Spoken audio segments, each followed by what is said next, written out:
Hello, யாருங்க? தீபக் பேசுறானா? தீபக் சொல்லுங்க தீபக். நான் இந்த வாரம் கான்சர்ட் நடக்க போது நம்ம என்ன எதுவுமே ப்ரிப்பேர் பண்ணல. ப்ரிப்பேர் அதெல்லாம் அவங்களே பண்ணிப்பாங்களே, நம்ம ஹோஸ்ட் தானே.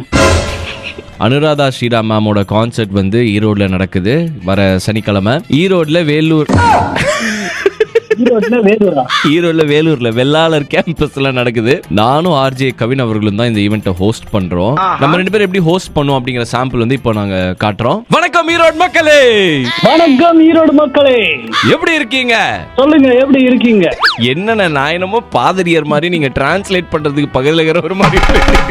ஸோ நாங்கள் ரெண்டு பேரும் அங்கே மேக்ஸிமம் ஸ்டேஜில் என்ன பண்ணோம் அப்படின்னு பார்த்தீங்கன்னா ஒரு பேப்பர் கையில் வச்சிருப்போம். ஸோ இந்த ஈவெண்ட் இவ்வளோ பிரம்மாண்டமாக போயிட்டு இருக்குன்னா அதுக்கு முக்கியமான காரணம் நம்மளோட ஸ்பான்சர்ஸ் தான். அவங்களை தேங்க் பண்ணுறதுக்கான நேரம் வந்துருச்சு.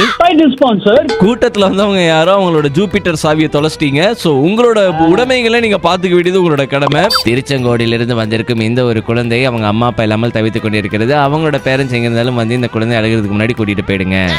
கொண்டாடும் நிகழ்ச்சியா இருக்கும் அப்படின்றதுனால தயவு செஞ்சு எல்லாரும் வாங்க. கிரௌடு கத்தலனா இப்போ என்னென்ன பண்ணுவோம்? நம்ம கிரௌடு கத்தலனா அந்த பழைய ஸ்டைல், அது இந்த தளபதி ஃபேன்ஸ் எல்லாம் ஒரு கைத்தறல் கொடுங்க அப்படின்னு ஒரு 50 தல ஃபேன்ஸ் எல்லாம் ஒரு கைத்தறல் கொடுங்க அப்படின்னு இந்த பக்கம் 2 லட்சம் பேர் கிளம்புவாங்க. கிரவுண்ட் கெப்பாசிட்டியே 10,000 பேர் தானே.